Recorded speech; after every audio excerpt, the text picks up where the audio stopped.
Joining us right now is Indiana Republican Senator Todd Young, a member of Senator Schumer's bipartisan AI working group. He helped organize the gathering yesterday. Good morning to you. Hey, good morning. Thanks for having me on. So I think the big question was, or is, what did you learn? What was the one thing that you think you took away from this that you think you didn't understand before?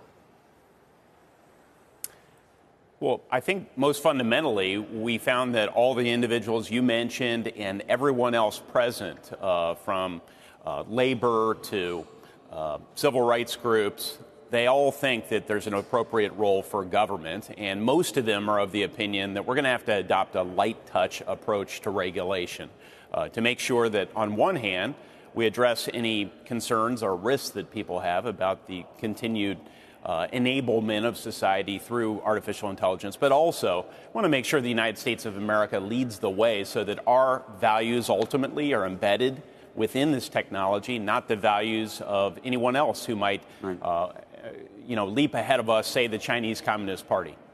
Senator, you used the phrase light touch regulation. When we've heard from folks like Sam Altman, started OpenAI, he hasn't used that phrase exactly, and a number of folks that are actually in the industry have, frankly, called quite openly and publicly for regulation of this. What do you think the distinction is between that and what you're saying? You know, I'm not sure there is a really great distinction. I would just emphasize we want to focus on use case by use case and then assess the need to regulate accordingly. So, as it relates to using artificial intelligence technology to try and design a new toxin or a new chemical substance, that should be highly regulated because we know there's a large risk that someone out there, some bad actors, will develop a toxin that could hurt others. Right. If instead someone's using artificial intelligence to design new toys, a much lower regulation probably would, be expected of that. So I think there's probably alignment, but there will ultimately be some disagreement about how many individuals we need to put on the beat, what sort of qualifications they should have, and most importantly, what sort of rules we're going to set here in Washington as we continue to develop artificial intelligence technologies and then deploy them to the world. Senator, there were some questions asked yesterday about whether this meeting should have been or could have been done in a more transparent way, meaning it was be an open meeting that would have been made public to the media and therefore would have been made public to the citizens of the country.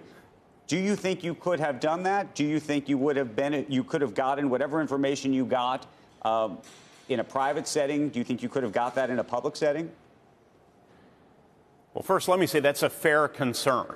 I think it's really important to have public hearings and shine a lot of light into these sorts of conversations. But I do feel like having this forum, at least initially as members of the U.S. Senate, are in an information gathering stage, which we are, it was important to have unguarded conversations.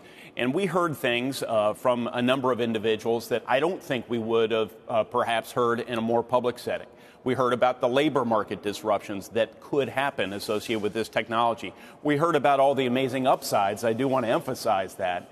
But we heard about some of the national security implications. So you just tend to have a lot more candid conversation. And during this information gathering stage, I think that's appropriate. You know, the most private meetings we have here on Capitol Hill on an ongoing basis are individual meetings with individual tech executives and what have you. So absent this sort of consultative forum, we would have still had those meetings. And ultimately, I want to emphasize, it is the intent of Senator Schumer, myself, and others to go through a bipartisan process of regular order, meaning using the committees of jurisdiction and ultimately, having the public watch all those proceedings in coming months.